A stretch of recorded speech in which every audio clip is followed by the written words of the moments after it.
আমার শাহ আলম অ্যাকাউন্টিং একাডেমির সুপ্রিয় দর্শক এবং শ্রোতাদেরকে আসসালামু আলাইকুম। আজকে শিক্ষা এবং কর্মজীবন অনুষ্ঠানে আমন্ত্রণ জানিয়েছি আমার আরেকজন প্রাক্তন ছাত্র আপনাদের সাথে পরিচয় করে দেওয়ার জন্য। পরিচয় বলতে তার জানা কিছু কথা আমরা আপনাদের সাথে শেয়ার করার জন্য তাকে আমন্ত্রণ জানিয়েছি।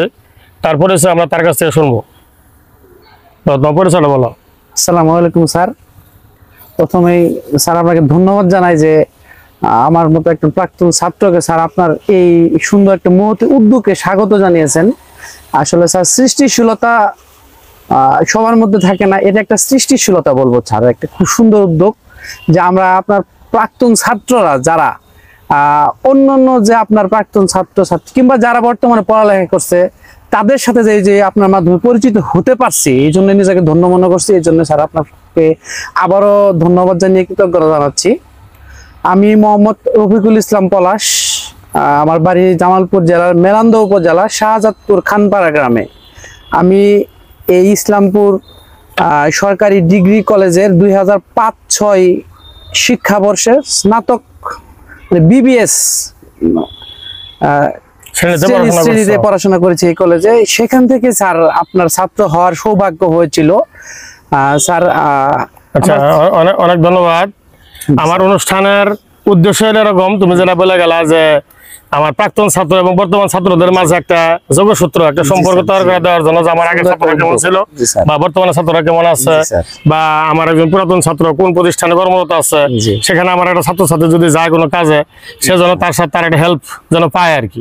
হ্যাঁ, এই জন্যই আমার প্রাক্তন ছাত্র এবং নতুন ছাত্রদের সাথে একটা যোগসূত্র সম্পর্ক তৈরি করে দেওয়ার জন্যই আমার এই আয়োজন। তো তাহলে ছাত্র পরিচয় আপনারা তার মুখ থেকে শুনেছি, আমি আবার বলতেছি। তার নাম মোহাম্মদ রফিকুল ইসলাম, তার ডাক নাম পলাশ। আমরা তাকে পলাশ বলে ডাকতাম আগে থেকে, এখনো ডাকি, পলাশ করে রাখি। তার বাড়ি জামালপুর জেলার মেলান্দহ উপজেলার শাহজাদপুর খানপাড়া গ্রামে তার বাড়ি। তো পলাশ, কেমন লাগতেছে আজকে? স্যার খুবই ভালো লাগছে স্যার। অনেকদিন থেকেই স্যার আপনার এই শিক্ষা ও কর্মজীবন নিয়ে যে ভিডিওগুলা মোবাইলে দেখি স্যার, ভালো লাগে। যে মানে ভিতর থেকে খুবই ইচ্ছা জাগতো যে মানে স্যারের এই প্রোগ্রামে একদিন অংশগ্রহণ করব। কিন্তু আসলে স্যার কর্মব্যস্ততার কারণে সুযোগ হয় নাই। আপনার অনেক আমন্ত্রণ জানিয়েছেন, অনেক সময় আফসোস লাগতো, খারাপ লাগতো যে স্যার আমন্ত্রণ জানা যাইতে পারি না, একদিন যাবো তো অবশ্যই। খুবই ভালো লাগতেছে, মানে স্যার নিজেকে গর্বিত মনে হচ্ছে যে আপনার এই অনুষ্ঠানে আসতে পেরে। কতদিন পরে এই কলেজে আসছো? স্যার এই কলেজে স্যার 16 বছর 15 বছর 16 বছর তো অবশ্যই 16 বছর পরে আসছো স্যার। জি আচ্ছা পলাশ, আমাদের অনুষ্ঠানের নাম হলো শিক্ষা এবং কর্মজীবন। জি স্যার। সেই মতে আমাদের তোমার এই শিক্ষা জীবন নিয়ে আলোচনা শুনবো। আগে তোমার শিক্ষা জীবন নিয়ে কথা শুনবো আমরা। এখন তোমার শিক্ষা জীবন শুরু এবং শেষ এটা তুমি আমাদেরকে একটু বলবা। স্যার আমার শিক্ষা জীবন শুরু হয়েছিল জামালপুর জেলার মেলান্দহ উপজেলার জালালপুর সরকারি প্রাথমিক বিদ্যালয় থেকে। আমি প্রাথমিক শিক্ষা জীবন আমার ওখানে শুরু হয়েছিল। আচ্ছা। তারপর স্যার 1995 সালে আমি পঞ্চম শ্রেণী পাশ করে 1996 সালে স্যার মেলান্দহ উমির উদ্দিন পাইলট উচ্চ বিদ্যালয়ে মাধ্যমিক স্কুলে ভর্তি হই। সেখান থেকে স্যার 2001 সালে স্যার আমি এসএসসি পাশ করে স্যার মেলান্দহ সরকারি কলেজে ভর্তি হই। এটা মেলান্দহ সরকারি কলেজে স্যার 2002-03 সালে ইন্টারমিডিয়েট পাশ করার পরে স্যার ওইখানে স্যার আমার উচ্চ মাধ্যমিক শিক্ষা জীবন শেষ করার পরে স্যার আমি এই কলেজে স্যার বিবিএস শ্রেণীতে ভর্তি হই এবং সেখান থেকে স্যার আপনার সাথে পরিচয় ও শিক্ষা জীবন আমার স্নাতক মানে ডিগ্রি জীবনের পড়ালেখা স্যার এই কলেজে শুরু এবং এখান থেকে সব সমাপ্ত। স্যার এরপর আর পড়াশোনা করো না? এরপরে স্যার আর পড়াশোনা করতে পারি নাই স্যার, পারিবারিক কারণে। না স্যার, পারিবারিক নিজের ব্যক্তিগত ও কর্মজীবনের কারণে স্যার আর স্যার প্রিলিমিনারি মাস্টার্সে ভর্তি হয়েছিলাম স্যার, পরীক্ষা দেওয়া হয়নি? ফর্ম ফিল আপ করেছিলাম কিন্তু স্যার পরীক্ষা আর দেওয়া হয় আচ্ছা, নাই, তাহলে স্যার, তোমার প্রস্তুতির অভাবে স্যার। তাহলে তোমার প্রাইমারি স্কুলের নাম হলো জালালপুর সরকারি প্রাথমিক বিদ্যালয়। বিদ্যালয়, জি। আর তুমি এসএসসি পাস করছো মানে মেলান্দ মেলান্দ উমরউদ্দিন, পাইলট উচ্চ এটা বিদ্যালয়, অনেক নাম করা স্কুল। জি স্যার, উমরউদ্দিন পাইলট উচ্চ বিদ্যালয়, অনেক নাম শুনছো, নাম করা স্কুল। জি স্যার, তারপরে তুমি মেলান্দ সরকারি কলেজ আছে, সেখান থেকে ইন্টারমিডিয়েট জি মানে স্যার। এসএসসি পাস করছো। জি স্যার। এরপরে তুমি চলে আসছো এই ইসলামপুর কলেজে। ডিগ্রি, আচ্ছা, ইসলামপুর কলেজে এসে তুমি বিবিএস পাস করছো, বিবিএস এ পড়াশোনা করছো। জি স্যার। তারপরে মাস্টার্সে ভর্তি হওয়ার পরেও আর পারিবারিক কারণে পারিবারিক কারণে হোক, ব্যক্তিগত কারণে স্যার পড়াশোনা এরকম হয় না। পড়াশোনা আর শেষ করতে তাহলে তোমার পড়াশোনার ধাপ কাটা গেল তিনটা ধাপ। তিনটা ধাপ স্যার। এই তিন ধাপের মধ্যে কোন ধাপে এই জ্ঞান অর্জন করার সুযোগ বেশি বলে তোমার মনে হয়? স্যার আমার তিন ধাপের মধ্যে স্যার আমি যেটা বলবো স্যার, এই বিবিএস জীবনে স্যার আমার জ্ঞান অর্জনটা বেশি হয়েছিল স্যার। মানে ইসলামপুর ডিগ্রি কলেজে ডিগ্রি বিবিএস এ পড়াকালীন সময়ে স্যার আমার অনেক কিছুই আমি শিখতে পারি, জানতে পারি, বাস্তবতার মুখোমুখি হই যে শিক্ষা জীবন দিয়ে অনেক কিছু করতে হবে, তা না হলে ব্যক্তিগত জীবনে, পারিবারিক জীবনে ও সামাজিক জীবনে প্রতিষ্ঠিত হওয়া যাবে না। এই রিয়ালাইজটা স্যার ডিগ্রি জীবনে এসে আমি করেছি। ডিগ্রি জীবনে এসে ডিগ্রি লেভেলে যে পড়াশোনাটা এখানে এসেই মানে এই ডিগ্রি লেভেলের পড়াশোনা এসে তুমি বুঝতে পারছো যে সামাজিক জীবন, কর্মজীবন, শিক্ষা জীবনের যে মানে রহস্যগুলা তোমার কাছে আস্তে আস্তে ধীরে ধীরে উন্মোচিত হয়েছে। জি স্যার, জি। আচ্ছা, এই জন্য তুমি মনে করতেছো যে এখানেই শিক্ষা অর্জন করার উপযোগী বেশি? জি স্যার, এই লেভেলটা উপযোগী বেশি। আচ্ছা, এখন তুমি যখন প্রাইমারি স্কুলে পড়াশোনা করলা, প্রথম দিন কার সাথে স্কুলে গেছো মনে আছে? স্যার প্রথম দিন আমার মা আমাকে স্যার স্কুলে রেখে আসছে, আর আমার বড় বোন তখন ক্লাস 2 এ পড়তো। আমি ভর্তি হই তখন আমার বড় বোন ক্লাস 2 এ পড়তো। আমার মা ও আমার বড় বোনের সাথে স্যার আমি প্রথম দিন প্রাইমারি স্কুলে গিয়েছিলাম স্যার। এটা মনে আছে? জি স্যার, মনে আছে। আচ্ছা, ওকে।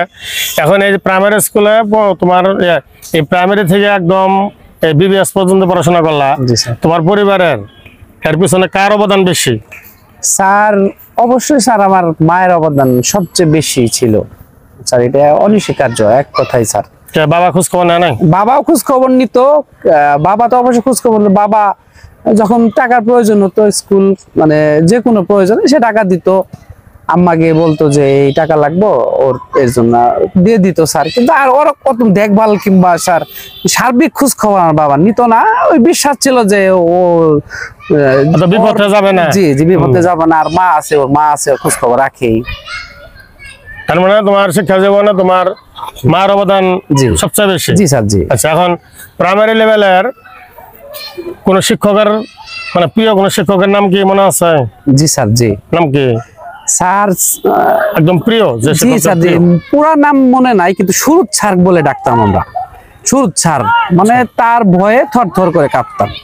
স্কুল বাদ দিলে পরের দিন গেলে মার হইতো। আচ্ছা, পড়া শিখে পরের দিন না গেলে তাও মার হতো। এই যে একটা ভয়ে আমরা পড়তাম, স্কুলে যেতাম, যার কারণে স্যারের এই দিক নির্দেশনাটা আমাদের খুব ভালো লাগতো। যার কারণে হয়তো কিছুটা হলো যে স্যার পড়াশোনা করেছি, স্কুলে গিয়েছি, যার কারণে তো স্যার অনেক দূরে এগোতে পেরেছি। তাই এই দেশে যে তোমার প্রিয় হলো, প্রিয় হওয়ার কারণটা কি? প্রিয় হওয়ার কারণ হলো আবার এই যে শাসন করতো, আবার শেষ বিকেলে গিয়ে ডাকতো, এই কাছে এইটুক শাসন এইটুক যদি তোদের না করি তোরা তো মানুষ হবে না। আচ্ছা, এই যে মানুষ কি হবো, মানুষই তো আমরা ভাবতাম, আমরা তো মানুষ, আবার মানুষ কি হবো, আবার কি এখন যাই হোক। আবার এই পানি নিয়া, তারপরে যা এই আমি পান খাবো, পান নিয়া, তারপরে কাছে নিয়ে বসাইতো, অনেক গল্প করতো। এই যে কারণে ভয়ও পাইতাম, আবার তো স্যার ডাক দিয়া খুব আদর করতো, স্নেহ করতো। স্যারের উদ্দেশ্যে কিছু বলতে চাও? বলো, বলতে পারো না হতো তখন। জি জি জি স্যার আসলে স্যার দুনিয়ার মায়া ত্যাগ করে আল্লাহর ডাকে সারা দিয়ে চলে গেছে, কিন্তু স্যারের কথা আমরা অনেক মনে করি, দোয়া করি আল্লাহ পাক স্যারের দুনিয়ার জিন্দেগি সকল গুনাহ মাফ করে তার কবরটা যেন জান্নাতুল ফেরদৌসের বাগান বানিয়ে রাখে। আর কাল হাসরের ময়দানে স্যারকে যেন আল্লাহ বিনা হিসাবে জান্নাতুল ফেরদৌস নসিব দান করে, এটাই দোয়া স্যার। আচ্ছা, তোমার প্রাইমারি লেভেলের কোনো বন্ধু মানে একদম প্রিয় একটা বন্ধুর নাম বলবা, বন্ধু বা বান্ধব যদি থাকে আর কি প্রাইমারি? স্যার আমার প্রাইমারি লেভেলের সবচেয়ে যে ভালো বন্ধু আলামিন ওর নাম স্যার। স্যার আপনি খুশি হবেন যে স্যার আলহামদুলিল্লাহ স্যার আমরা দুই বন্ধু এখন একই প্রতিষ্ঠানে স্যার চাকরি করছি। আবার জি স্যার, জি। আচ্ছা, প্রাইমারি লেভেলের বন্ধুর নাম কি আলামিন? জি স্যার আলামিন। হাই স্কুলে যায় কি প্রিয় বন্ধু চেঞ্জ হয়েছে নাকি ওটাই আছে? চেঞ্জ হয়েছে স্যার, প্রিয় বন্ধু চেঞ্জ হয়ে গেছে। জি স্যার। আচ্ছা, নাম কি তাহলে পরে হাই স্কুল লেভেলের প্রিয় বন্ধুর নাম কি? হাই স্কুল লেভেলের প্রিয় বন্ধু ছিল স্যার মোহাম্মদ আশরাফুল ইসলাম, আশরাফুল। ও আমার হাই স্কুল লেভেলের খুব আচ্ছা, প্রিয় এই যে বন্ধু ছিল। চেঞ্জ হলো, চেঞ্জ হওয়ার কারণ কি? একটা প্রিয় বন্ধুকে বাদ দিয়ে আরেকজনকে প্রিয় বন্ধু বানানোর এটার মানে কি? স্যার প্রাথমিক বিদ্যালয়ের জীবন শেষ করার পরে স্যার ও চলে যায় মাদ্রাসায়, দাখিল আচ্ছা। মাদ্রাসায় ভর্তি হয়। আর আমি স্যার মেলান দমিরুদ্দিন পাইলট হাই স্কুলে ভর্তি হই। সেই জন্য স্যার দুই দিকে চলে যাওয়া হয় স্যার। সে চলে গেল মাদ্রাসা। জি স্যার। জি আর তুমি গেলে হাই স্কুলে। জি স্যার। তো দেখা সাক্ষাৎ যেহেতু কমে গেল, জি স্যার। পরে বন্ধুর ধরনটা একটু পাল্টে গেল, পাল্টে মানে গেল, আরেকটা জি স্যার। প্রিয় বন্ধু হইলো। জি আবার কলেজে লেভেলে যায় কি প্রিয় বন্ধুটাই থাকলো নাকি প্রিয় বন্ধু না আরেকটা চেঞ্জ স্যার, হলো? কলেজ লেভেলে যায় আবার পরিবর্তন হলো স্যার। প্রিয় বন্ধু আবার চেঞ্জ হয়ে গেল, মানে স্যার উচ্চ মাধ্যমিক ইন্টারমিডিয়েট পর্যায়ে যায়। যায় স্যার আবার পরিবর্তন হলো। আবার পরে কি হলো? স্যার উচ্চ মাধ্যমিক লেভেলে স্যার কয়েকজন প্রিয় বন্ধু ছিল স্যার। তোমার এই ছাত্র অবস্থায় তোমার কি হওয়ার স্বপ্ন ছিল, মানে বড় হয় কি হবা এরকম কি স্বপ্ন ছিল? স্যার আসলে মানে পড়ালেখা করে যে একটা অনেক কি যে হব, ভালো কিছু করব, এই ধরনের চিন্তা মাথার মধ্যে স্যার খুব কম কাজ করছে স্যার। খেলাধুলা করতাম আর শুধু পড়ালেখা করতাম, যে পড়ালেখা করে একটা ভালো কিছু করতে হবে, যেন সংসারের জন্য একটা কিছু করতে পারি, এতটুকু মানে ইচ্ছা ছিল।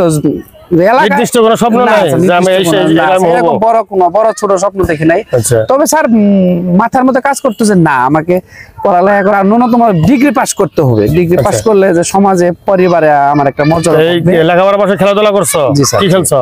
স্যার আমি ক্রিকেট খুব ভালো খেলতাম। ক্রিকেট কি শুধু এই ঘরোয়া খেলাধুলা নাকি কোনো স্যার খেলাধুলা করছো? উপজেলা, জেলা, বিভাগ অনেক লেভেল পর্যন্ত ক্রিকেট খেলেছি। খেলে আসছো? জি স্যার, খেলে আসছি স্যার। এখন তো আর খেলো না? এখন সময় হয় না স্যার, কর্মজীবন এর কারণে সময় হয় না স্যার। আচ্ছা, তাহলে তোমার মানে নির্দিষ্ট কোনো স্বপ্ন ছিল না, কিন্তু জি স্যার। ফ্যামিলির হাল ধরতে হবে বা শিক্ষিত হতে শিক্ষিত হতে হবে, শিক্ষা এটা ছিল আমাদের মাথার করতেই হবে। মধ্যে। জি স্যার। আর খেলাধুলা ইয়ার পাশাপাশি লেখাপড়ার পাশাপাশি তুমি প্রচুর পরিমাণে খেলাধুলা করছো? ক্রিকেট খেলতাম স্যার। ক্রিকেটটা খেলা ক্রিকেট খেলতাম। খেলে ভালো ক্রিকেটার হওয়ার খুব স্বপ্ন ছিল। জি আচ্ছা। স্যার। জি স্যার সেজন্য সেইভাবে খেলতামও স্যার। মানে ক্রিকেট ছাড়লা কেন? ক্রিকেট ছাড়ছো কেন? ক্রিকেট স্যার ছাড়ছি সেটা হলো যে স্যার পারিবারিক কারণে ছাড়তে হয়েছে। যে ওইভাবে স্যার বাইরে থেকে খেলাধুলা করলে আমার বাবার স্যার ওই ব্যবসা আছে, ওষুধের ব্যবসা আছে স্যার, ওটাকে হাল ধরতে হইতো একটু। ওটা ধরতে গিয়ে অতটা সময় আর দেওয়া সম্ভব খেলাধুলার মধ্যে সময় দিতে পারো না। আচ্ছা, তাহলে তোমার কর্মজীবন শুরু হলো কবে থেকে? স্যার আমার কর্মজীবন শুরু হচ্ছে 2014 সালের 13 জানুয়ারি থেকে। মানে প্রথম কর্মজীবন কোথায় শুরু করছিলে তুমি? জি স্যার, মেলান্দহ উপজেলাতে স্যার। মানে কি কোন চাকরি? স্যার চাকরি হলো তখন একটা সরকারি প্রকল্প ছিল, একটি বাড়ি একটি খামার প্রকল্প। আচ্ছা, একটি বাড়ি একটি খামার প্রকল্প চাকরি। জি স্যার। এখান থেকে তোমার চাকরি শুরু? এখান থেকে কর্মজীবন এখান থেকে শুরু। আচ্ছা, এখান থেকে শুরু স্যার। একটি বাড়ি একটি খামার প্রকল্প পরবর্তীতে 2018 সালের 1 জুলাই থেকে স্যার ওটা পল্লী সঞ্চয় সরকারি একটা ব্যাংকে রূপান্তরিত হয়, যেটার নাম হয় পল্লী সঞ্চয় ব্যাংক। সেই পল্লী সঞ্চয় ব্যাংকে স্যার এখনো কর্মরত আছি মেলান্দহ উপজেলায়। পদের নাম কি? স্যার মাঠ সহকারী। তাহলে এই একটি বাড়ি একটি খামার একটা প্রকল্প ছিল সরকারের। জি স্যার। সেটা এখন আর একটি ব্যাংকে পরিণত হয়েছে, স্যার পল্লী সঞ্চয় ব্যাংক। জি স্যার। আচ্ছা, এখানে তুমি মাঠ সহকারী হিসেবে কর্মরত আছো? স্যার জি। জামালপুর জেলার মেলান্দহ উপজেলা। জি স্যার। আচ্ছা, তোমার কাজের ধরনটা কি স্যার? বলো, ভালো করে বলো, কাজের ধরনটা খুলে বলো। কাজের ধরন হলো স্যার ব্যাংক, যেহেতু ব্যাংক স্যার সরকারি ব্যাংক, ব্যাংকের কাজ হলো স্যার সদস্যদেরকে সঞ্চয় করানো ও ঋণ দেওয়া ও সেই ঋণের টাকা আদায় করা স্যার। মানে অন্যান্য ব্যাংকের মতোই আমাদের ব্যাংকটা স্যার সরকারি অন্যান্য ব্যাংকের মতোই স্যার। এই দুইটা কাজে স্যার এখনো সীমাবদ্ধ আছে। গ্রাহকদেরকে আমরা সঞ্চয় করাই, সঞ্চয় উৎসাহিত করে, তারা সঞ্চয় আমাদের এখানে করে, ও আমাদের ওখান থেকে লোন গ্রহণ করে বিভিন্ন ক্ষেত্রে তারা টাকাটা নিয়ে বিনিয়োগ করে, ও তারপর স্যার আমাদেরকে সেই টাকা স্যার কিস্তিতে, মাসিক কিস্তিতে স্যার ফেরত দেয়। এরপরে পরিশোধ করার পর আবার তাদেরকে আমরা ঋণের যে অঙ্কটা সেটা আরো বেশি করে দেয়, বৃদ্ধি করতে থাকে, ক্রমান্বয়ে স্যার বৃদ্ধি হতে থাকে। এভাবেই স্যার এই পল্লী সঞ্চয় ব্যাংকের কার্যক্রম চলছে। আচ্ছা, তাহলে তোমরা কেউ যদি তোমাদের ব্যাংকে সঞ্চয় করতে চায়, জি স্যার। টাকা জমা রাখতে চায়, জি স্যার, পারবে তোমরা স্যার। জমা রাখো। জি স্যার, জি। আবার যে ঋণ নিতে চায় সে ঋণও নিতে পারবে স্যার। আচ্ছা, এখন একজনে জমা করে না, জি স্যার।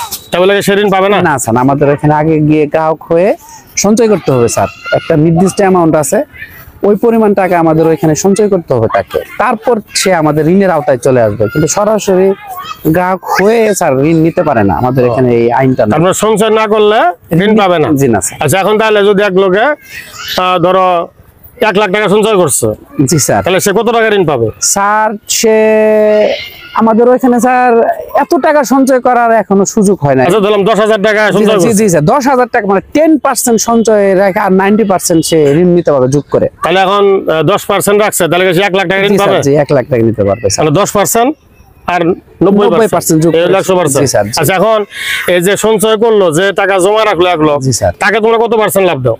আমরা স্যার তাকে লাভ দেই 5% লাভ দেই স্যার 5%? সঞ্চয়ের উপরে। জি স্যার। আর তুমি যে ঋণ দিলা তারপর সুদ না কত এখন পার্সেন্ট? স্যার 10%, তারপর ডবল। Double sir. মানে একজনে টাকা রাখলো, তাকে তুমি দিবা 5%, 5%, জি আর স্যার। সে যে ঋণ নিল তার কাছে দিবা তুমি জি স্যার, জি 10%। 10%, তাহলে ব্যাংকের লাভ হইতেছে 5%। জি স্যার।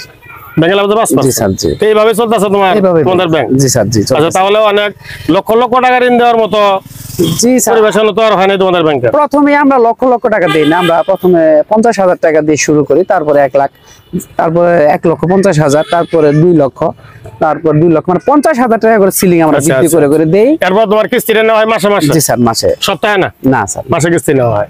আচ্ছা, ঠিক আছে। তাহলে এখন তুমি যে কর্মে আছো, এখানে যে থাকার চিন্তা ভাবনা আছে নাকি ভবিষ্যতে এখান থেকে চলে স্যার যাওয়ার সম্ভাবনা আছে? এখন যে বয়স হয়েছে স্যার, আর এখান থেকে যদি আল্লাহর রহমতে বেঁচে থাকি, সুস্থ থাকি স্যার, এখানেই থাকতে হবে স্যার, অন্য কোনো যাওয়ার আর সুযোগ নাই। এখানেই স্যার বিভিন্ন সুযোগ নাই বলতে ইচ্ছা নাই? ইচ্ছাও নাই স্যার। আর যাওয়ার ইচ্ছাও নাই? ইচ্ছা থাকলেও উপায় নাই স্যার। উপায় নেই, এখানে জি থাকবা? স্যার, জি স্যার। আচ্ছা, তাহলে তুমি যে উপজেলায় চাকরি করো, তোমার বাড়ি ওই উপজেলা, জি স্যার, জি। তাহলে তোমার বাবা মা ফ্যামিলি নিয়ে তো একদম জি স্যার, জি। মোটামুটি কম খরচে তুমি জি আলহামদুলিল্লাহ স্যার। জীবনযাপনটা হয়। কারণ জি, স্যার। অন্য জায়গায় চাকরি করলে তো যাতায়াতের একটা খরচ থাকে, জি স্যার।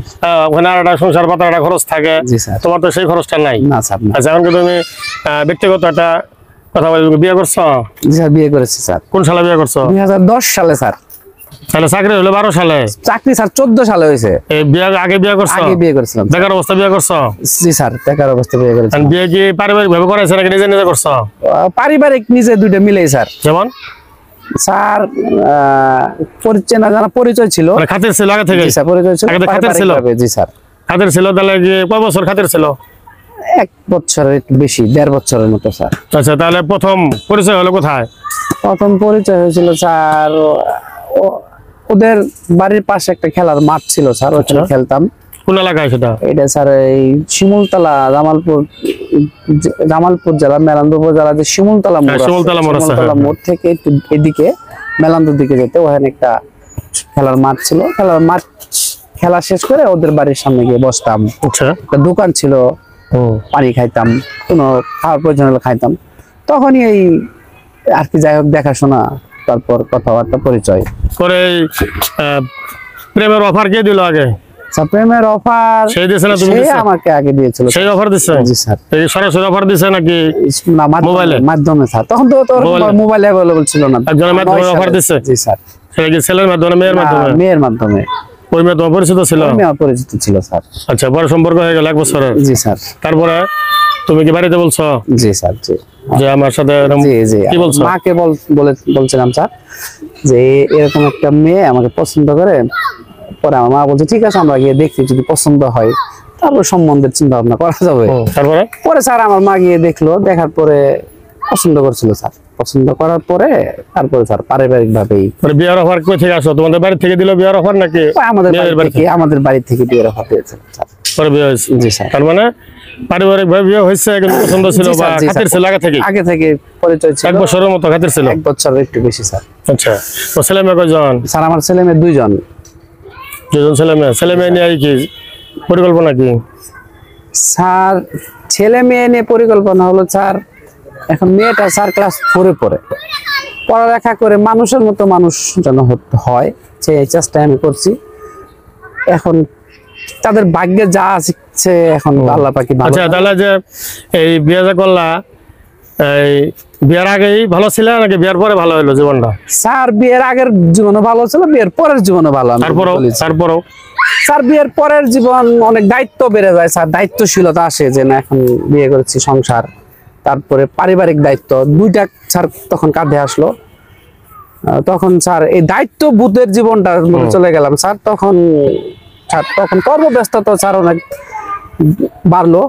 তখন তো স্যার ওই জীবনটার স্যার একটা রিয়েলাইজ করা যায়, মানে বাবা মার সাথে যখন থাকলা জি তখন দায়িত্ব ছিল না? তখনও দায়িত্ব ছিল স্যার। বিয়ে করার পরে বউর জন্য দায়িত্ব বেড়ে গেল? স্যার আগেও দায়িত্ব ছিল, এখন একটু বলি স্যার।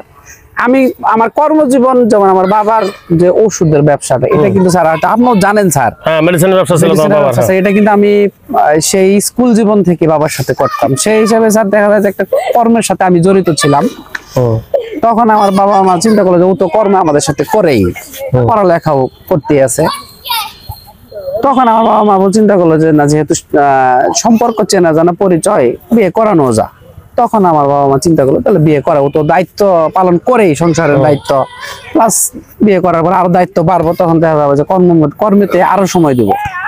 তখন আসলে তাই হলো, বিয়ে করার পরে স্যার কর্মজীবনে আমি মানে আমার বাবার ওষুধের ব্যবসাতে আরো বেশি সময় দেই। তখন থেকে স্যার খেলাধুলার প্রতি একটু সময় কমাই দিলাম, যে আসলে তো খেলাধুলা করে এখন আর সেই ভবিষ্যৎ নাই। আচ্ছা, এখন তাহলে বিয়ের আগের জীবন বিয়ের পরের জীবন ভালোই? জি স্যার আলহামদুলিল্লাহ। কিন্তু বিয়ের আগে দায়িত্বটা কম ছিল, দায়িত্বটা বাড়ছে। এখন তুমি যে 14 সালে তোমার চাকরি হয়েছে, বিয়ে করছো 10 সালে, 4 বছর বেকার ছিলে, বেকার এই জন্য কি বউর সাথেই হয় নাই? ইনকাম নাই, কামাই নাই, রোজগার নাই? ওই যে স্যার বাবার ব্যবসা চলো দেখভাল করতে, বাবার ইনকাম, তোমার তো ইনকাম নাই? না জি স্যার, যে না এরকম হতো না স্যার, এরকম হতো না। আচ্ছা, কারণ যেহেতু ওখানে আমি সময় দিতাম, শ্রম পরিশ্রম করার পরে যে ওইখান থেকে যে স্যার যে টাকাটা আসতো, ওটা দিয়ে স্যার সব সংসার সবাই মিলে, আমার বাবা মা ভাই, আমার বড় বোন, তারপরে আমার ওয়াইফ সহ ভালোই চলতো আলহামদুলিল্লাহ, ভালোই চালাইতে। সেজন্য এই মুখোমুখি হতে হয় নাই স্যার। আচ্ছা, এখন এই যে বিয়ার আগেও কিন্তু তোমার সম্পর্ক ছিল 1 বছর, জি, তখনকার যা আবেগ ভালোবাসা আর বিয়ার পরের আবেগ ভালোবাসা গিয়া কি কমে গেছে? আরো যেমন মনে হয় যেন স্যার বাড়ছে, আরো বাড়ছে স্যার, মানে ভালোবাসা কমে না? না স্যার কমে নাই। এটার কারণ হলো স্যার যে আসলে অনেকে আমাকে পছন্দ করতো, আবার আমি অনেকে পছন্দ করতাম। এটা মানে স্যার বিয়ের আগের জীবনে কিন্তু একটা মনের মধ্যেই ছিল কি যে আমাকে যে বেশি পছন্দ করবে, ভালোবাসবে, আমি তাকেই বেশি ভালোবাসবো, পছন্দ করবো। এই ঘটনাটা যার কারণে স্যার ভালোবাসা আরো বাড়ছে। সেই জন্য স্যার পারিবারিক ভাবে আমি দেখছি যে ওই 1-1.5 বছর ও আমাকে অনেক বেশি পছন্দ করে, ভালোবাসে। তখনই স্যার উদ্যোগ নিলাম যে পারিবারিক ভাবে এই মেয়েটাকে বিয়ে করতে হবে। তারপরে আমি স্যার পরিবারকে জানাই যে আমার এরকম একটা পছন্দ মেয়ে, যদি আমার পরিবারের সবাই পছন্দ করে তাহলে তাকে বিয়ে করবো স্যার। ঠিক তাই হয়েছিল স্যার। আচ্ছা, এখন তুমি তো হিসাব বিজ্ঞান পড়ছো সেই 9-10 থেকে নাকি? হিসাব বিজ্ঞানটা স্যার আমি পড়ছি ইন্টারমিডিয়েট থেকে, এসএসসি স্যার না, এসএসসি হিসাব বিজ্ঞান পড়ি না স্যার। তাহলে এইচএসসি এবং বিবিএস? জি স্যার, জি। বিবিএস পড়ছো 3 বছর, জি, আর ইন্টারমিডিয়েট 2 বছর, 5 বছর পড়ছো? জি স্যার। 5 বছরও তো হিসাব বিজ্ঞানের অনেক বড় বড় অঙ্ক করছো? জি স্যার, জি, অনেক বড় অঙ্ক করছো। আচ্ছা, এখন এই সামাজিক জীবন বা তোমার তো কর্মজীবনের সাথে হিসাব বিজ্ঞানের মিল আছে? এখন স্যার মিলতেছে, অনেক কিছু মিলছে। জি স্যার, জি, এখন অনেক কিছু স্যার কর্মজীবনে মিল, কর্মজীবন আছে স্যার এই মিল কিছু কিছু। তাহলে তুমি ছাত্র জীবনে তো অনেক বড় বড় হিসাব মিলাইছো? জি স্যার। নিজের জীবনে হিসাব কি মিলছে? নিজের জীবনে হিসাব আলহামদুলিল্লাহ স্যার মিলছে স্যার। মিলছে? জি স্যার, জি আলহামদুলিল্লাহ, যে অবস্থানে যেভাবে আছি খুবই ভালো আছি স্যার। তোমার জীবনের সবচেয়ে বড় সফলতা কোনটা তুমি মনে করো? আমার জীবনের সবচেয়ে যে বড় সফলতা সেটা হলো যে স্যার, যে এই আমি যতটুকু পড়ালেখা করছি স্যার, এটা দিয়ে যেন একটা মানে সরকারি চাকরি আমি করতে পারি, হয় যেন আমার। এটা তো তোমার এর একটা ভিতরে খুব একটা সাধনা ছিল স্যার, তো পূরণ হয়েছে আলহামদুলিল্লাহ, পূরণ হয়েছে স্যার। তুমি সফল? জি আলহামদুলিল্লাহ। তাহলে তোমার এই আবার তোমার যোগ্যতা অনুযায়ী যে চাকরি হয়েছে? জি স্যার, জি, সরকারি চাকরি, এখানে তুমি নিজেকে সফল মনে করো? জি স্যার, জি, বাড়িতে থেকে। তোমার জীবনে কি কোনো ব্যর্থতা আছে? না স্যার, ব্যর্থতা নাই, তবে এক ব্যর্থতা হলো স্যার এই খেলাধুলা নিয়ে, ক্রিকেট খেলা নিয়ে, যে অনেক ভালো ক্রিকেট খেলতাম, অনেক জায়গায় প্রতিযোগিতা অংশগ্রহণ করেছি, কিন্তু কোনো জায়গায় কপালে লাগে নাই। এটা একটা আফসোস হয়। কপালে লাগা নাই মানে ভালো, মানে খেলোয়াড় হয়েও মানে আরো খেলাধুলা দিয়ে প্রতিষ্ঠিত হওয়ার খুব ইচ্ছা মানে ছিল। ভালো জায়গাটা চান্স যে হওয়ার জি, কথা জি, সেটা হয় না আর কি। স্যার, সেটা আমার ভাগ্য। হ্যাঁ, ভালো খেলছো তুমি, আমিও শুনছি, আমি জানতাম যে ভালো ক্রিকেট এটা খেলো। স্যার হয় নাই, দেখা গেছে এটা একটা ব্যর্থতা জীবনে, এটা একটা যে ব্যর্থতা তুমি মনে খেলতে হয়। ক্রিকেট বা খুব মনোযোগ সহকারে খেলার পরেও জি স্যার, জি ভালো কোনো লোকের চোখে বা ভালো কোনো ক্লাবের জি চোখে স্যার, পড়ো নাই। জি না স্যার, এটা একটা এটা ব্যর্থতা। হয় নাই স্যার। আচ্ছা, এটা একটা নিজেকে অনেক সময় এই যে সময়টা আমি এই খেলাধুলার পিছনে স্যার ব্যয় করেছি আমার ব্যক্তিগত জীবনে, মানে আমার ছাত্র জীবনে, তো ওই সময়টা যদি আমি পড়ালেখার পিছনে ব্যয় করতাম তাহলে দেখা যায় আরো বেশি আরো ভালো ভালো হতো। কিছু। আচ্ছা। পড়ালেখা দিয়ে তো এখন আমি প্রতিষ্ঠিত। প্রতিষ্ঠিত হয়েছে, খেলাধুলাতে প্রতিষ্ঠিত হতে পারো না, তাই না? আচ্ছা, এখন তোমার পরিবারের সদস্যদেরকে, মানে কোনো পরিবারের সদস্যদের প্রতি কোনো ক্ষোভ, অভিমান, ভালোবাসা আছে, কিন্তু তুমি তাদের মুখোমুখি বলতে পারো নাই, তাদের সামনাসামনি বলতে পারো নাই, এরকম কোনো কথা আছে কি?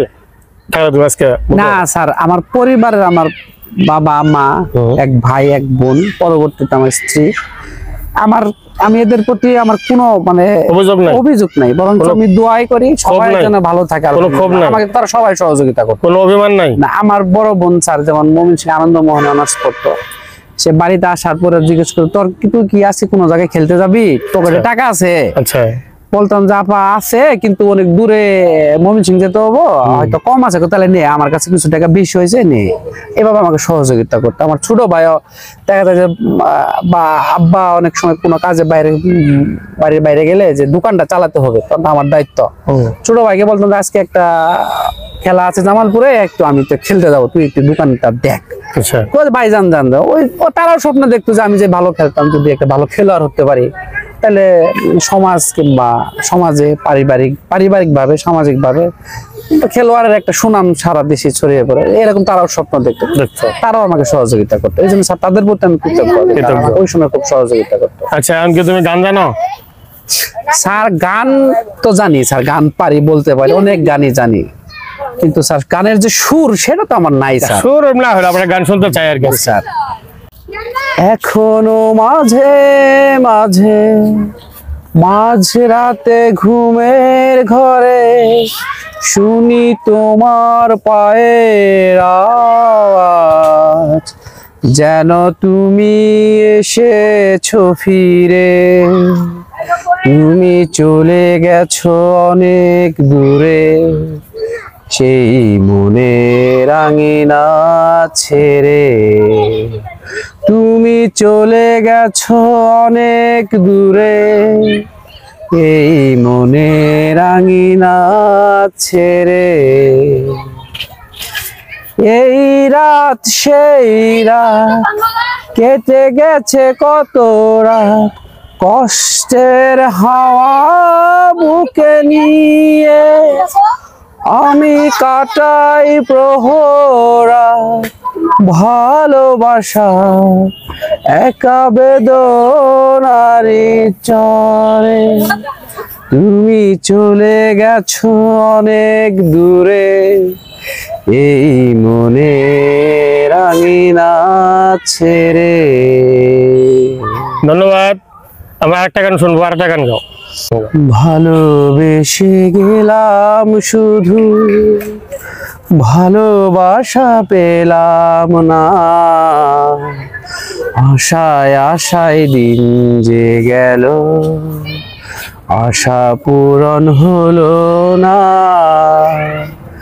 ভালোবেসে গেলাম শুধু, ভালোবাসা পেলাম না, আশায় আশায় দিন যে গেল, আশা পূরণ হলো না।